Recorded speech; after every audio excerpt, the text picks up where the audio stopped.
नमस्कार, मैं हूं आपके साथ शिवानी शर्मा और आप देख रहे हैं Lalitpur live TV. Lalitpur live TV में आप सभी का एक बार फिर से बहुत बहुत स्वागत है। आइए नजर डालते हैं आज की 10 बड़ी खबरों की तरफ। तब तक बने रहिए ललितपुर लाइव टीवी के साथ। प्रधानमंत्री ने कहा कि मुझे खुशी है कि कोविड-19 महामारी की शुरुआत के बाद किसी ऐसे पड़ोसी मित्र देश की ये मेरी पहली विदेश यात्रा है जिसके साथ भारत की सांस्कृतिक भाषाओं दोनों देशों के लोगों के बीच आपस में गहरे संबंध है। बांग्लादेश में मनाई जा रही राष्ट्रपिता बंगबंधु शेख मुजीबुर रहमान की जन्मशती का उल्लेख करते हुए मोदी ने कहा कि वह पिछली शताब्दी के एक अछावर नेताओं में से एक थे जिनका जीवन और आदर्श लाखों लोगों को प्रेरित करता है। उन्होंने कहा कि उनकी स्मृति को अपना सम्मान देने के लिए मैं तुंगीपाड़ा में बंगबंधु की समाधि पर जाने के लिए उत्सुक हूँ। मुख्यमंत्री योगी आदित्यनाथ ने गुरुवार को अपने सरकारी आवास से वीडियो कॉन्फ्रेंसिंग के जरिए सभी मंडल और जिलों के पुलिस प्रशासन सहित विभिन्न विभागों के वरिष्ठ अधिकारियों के साथ बैठक की। कोरोना संक्रमण की वर्तमान स्थिति की समीक्षा करते हुए सीएम योगी ने कहा कि कुछ जिलों में संक्रमण के मामले ज्यादा देखने को मिल रहे हैं, इसलिए इसे प्रभावी तरीके से रोकने के लिए प्रभावी रणनीति बनाई जाए। होली पर अन्य राज्यों से लोग उत्तर प्रदेश आएंगे, सभी रेलवे स्टेशन, बस अड्डों और हवाई अड्डों पर जाँच की व्यवस्था करें। कॉन्टैक्ट ट्रेसिंग हो, यात्री को पूरा ब्यौरा और कॉन्टैक्ट नंबर लें, उनकी पूरी निगरानी की जाए। दिल्ली को सबसे प्रदूषित शहर को तमगा मिलने के बाद अब केजरीवाल सरकार समस्या से निपटने की तैयारी में जुट गई है। इसको लेकर दिल्ली सरकार दीर्घकालिक कार्य योजना तैयार करेगी। तमाम पर्यावरण विशेषज्ञों, विभिन्न संगठनों और संबंधित विभागों के साथ एक राउंड टेबल कॉन्फ्रेंस भी आयोजित करेगी। कॉन्फ्रेंस आगामी 12 और 13 अप्रैल को दिल्ली सचिवालय में आयोजित की जाएगी। इसमें मिलने वाले सुझावों के आधार पर प्रदूषण से निपटने के लिए कार्य योजना तैयार की जाएगी। कांग्रेस ने पश्चिम बंगाल के लिए जिन 30 स्टार प्रचारकों की सूची जारी की है उसमें सोनिया गांधी के साथ राहुल और प्रियंका का नाम भी शामिल है। राहुल के करीबी लोगों का कहना है कि उनका फोकस फिलहाल केरल पर है, जहां 140 सीटों पर एक साथ 6 अप्रैल को मतदान है। उसके बाद वे बंगाल के प्रचार में उतरेंगे। वहां 8 चरणों में चुनाव हो रहे हैं। साथ ही राहुल गांधी ने एक बार फिर राष्ट्रीय स्वयंसेवक संघ यानी आरएसएस पर निशाना साधा। उन्होंने कहा कि अब वह आरएसएस को संघ परिवार नहीं कहेंगे क्योंकि उसमें फैमिली जैसे लक्षण नहीं है।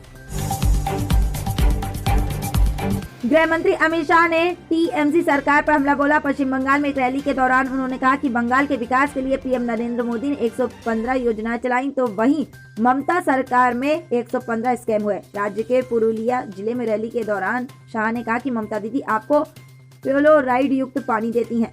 एक बार आप दीदी को सत्ता से बाहर रास्ता दिखाइए, फिर बीजेपी सरकार 10,000 करोड़ रुपए खर्च करके आप तक शुद्ध पीने का पानी पहुंचाएगी। उन्होंने कहा कि कम्युनिस्टों ने यहाँ पर उद्योग नहीं स्थापित होने दिए, इसलिए इसके बाद दीदी ने भी उद्योगों को बाहर रखा। चाहे टीएमसी हो या लेफ्ट, कोई भी रोजगार नहीं मुहैया करा सकता। अगर आपको रोजगार चाहिए तो एनडीए सरकार को वोट करना ही होगा। इसी दौरान ममता सरकार में 115 घोटाले हुए। अगर बीजेपी सरकार राज्य की सत्ता में आती है तो किसानों के अकाउंट में सीधा 18,000 रुपए ट्रांसफर किए जाएंगे। साथ ही उन्होंने कहा कि हमने आदिवासियों के कल्याण के लिए एक बोर्ड स्थापित करने का फैसला किया। इसके अलावा उन्होंने कहा कि सार्वजनिक क्षेत्र में महिलाओं के लिए 33% आरक्षण की व्यवस्था की जाएगी। इसके अलावा पूरे राज्य में महिलाओं के लिए सार्वजनिक परिवहन से यात्रा को मुफ्त रखा जाएगा। अखिलेश यादव ने गुरुवार को एक लिखित बयान जारी कर कहा कि भाजपा की जन विरोधी आर्थिक नीतियों के चलते जनता गंभीर संकटों में घिर गई है। महंगाई की मार ने लोगों की कमर तोड़ दी है। जनता की आय बढ़ी नहीं, रोजगार के अवसर सृजित नहीं हुए और बाजार अभी तक मंदी से उबर नहीं पाया है। समाज का हर वर्ग परेशान है। भविष्य की तमाम आशाओं से घिरा हुआ वह यही सोचता है कि जल्दी चुनाव हो और वह भाजपा के जुए को उतार फेंके। अखिलेश यादव ने कहा कि होली का त्योहार सिर पर है, मगर महंगाई ने लोगों का उत्साह फीका कर दिया है।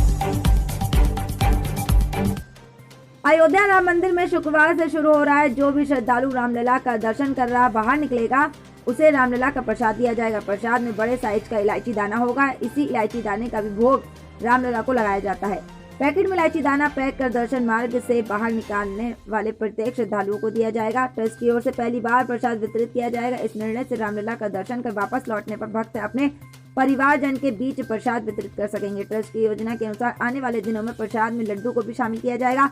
फिलहाल अभी इलायची दाना ही भक्तों को दिया जाएगा। इसका वितरण निकासी मार्ग स्थित क्रॉसिंग पर ट्रस्ट की व्यवस्था से जुड़े लोग ही करेंगे।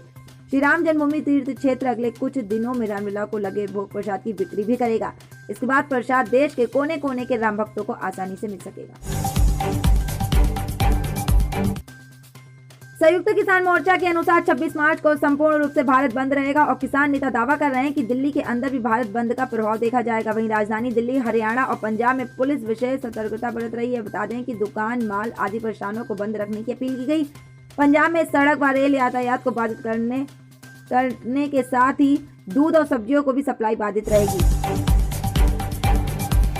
अभिनेता अमिताभ बच्चन और इमरान हाशमी की फिल्म चेहरे शुरू से ही चर्चा में। हाल ही में फिल्म का ट्रेलर रिलीज किया गया था, जिसकी सोशल मीडिया पर उनके फैंस काफी तारीफ कर रहे हैं। अब खबरें आ रही हैं कि फिल्म के टाइटल ट्रैक के लिए लाइव ऑर्केस्ट्रा का युग वापस ला दिया है। इसे लुभावने ट्रैक म्यूजिक को संगीतकार शेखर रवजियानी ने बनाया। साथ ही दुनिया भर के फेमस लगभग 107 म्यूजिशियनों ने प्रांग में एक सिम्फनी ऑर्केस्ट्रा के माध्यम से इसको रिकॉर्ड किया है। भारतीय क्रिकेट कंट्रोल बोर्ड BCCI में इसको लेकर अभी तक कोई चर्चा भी नहीं हुई है। इसी बात की पुष्टि BCCI के एक बड़े अधिकारी ने की। करीब एक दशक से भारत और पाकिस्तान के बीच द्विपक्षीय सीरीज नहीं खेली गई है। ये थी आज की 10 बड़ी खबरें। इस तरह की खबरें देखने के लिए हमारे चैनल ललितपुर लाइव टीवी को लाइक, शेयर एंड सब्सक्राइब करें, ताकि आपके पास हर छोटी मोटी खबर, ललितपुर की, देश विदेश की हर छोटी से बड़ी खबर आपके पास जल्द से जल्द पहुंच सके। धन्यवाद। Subscribe now and press the bell icon. Never miss an update.